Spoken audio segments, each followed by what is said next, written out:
मिरज उपविभागीय पोलीस अधिकारी प्रनिल गिल्डा यांचा निरोप समारंभ संपन्न. शाहूवाडी येथे बदली. गिल्डा यांनी मानले मिरजकरांचे आभार. मिरज विभागाचे उपविभागीय पोलीस अधिकारी SDPO प्रनिल गिल्डा यांची शासनाच्या निर्णयानुसार कोल्हापूर जिल्ह्यातील शाहूवाडी उपविभाग येथे बदली झाली आहे. माननीय जिल्हा पोलीस अधीक्षक यांच्या परवानगीनंतर त्यांनी आज आपल्या पदाचा कार्यभार सोडत कार्यमुक्त होत असल्याची माहिती दिली. यावेळी बोलताना प्रनिल गिल्डा यांनी मिरजमध्ये तब्बल 3 वर्ष 1 महिना आणि 1 आठवडा सेवा करण्याची संधी मिळाल्याबद्दल समाधान व्यक्त केले. या कालावधीत मिरजकर नागरिकांकडून मिळालेले प्रेम, विश्वास आणि सहकार्याबद्दल त्यांनी मनपूर्वक कृतज्ञता व्यक्त केली. पोलीस प्रशासन आणि नागरिक यांच्यात संवादाची भावना अधिक दृढ व्हावी, तसेच पोलीस दलाबद्दल आदर आणि विश्वास वाढावा यासाठी विविध स्तरावर प्रयत्न करण्यात आले.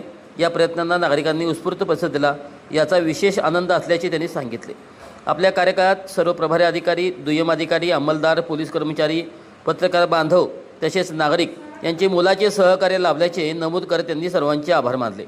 यापुढेही मिरजमध्ये शांतता आणि सुव्यवस्था कायम राहील, तसेच नवीन अधिकारीही त्याच तत्परतेने आणि कार्यक्षमतेने जबाबदारी पार पाडतील असा विश्वास व्यक्त करून गिल्डा यांनी सर्व मिरजकर नागरिकांचे पुन्हा एकदा मनपूर्वक आभार मानले. दरम्यान समारोप कार्यक्रमानिमित्त मिरज पोलीस ठाण्यात नव्याने उभारण्यात आलेल्या महिला स्वच्छतागृहाचे उद्घाटन उपविभागीय पोलीस अधिकारी प्रनिल गिल्डा यांच्या हस्ते करण्यात आले. उद्घाटनानंतर त्यांना उपस्थितांच्या वतीने भावपूर्ण निरोप देण्यात आला.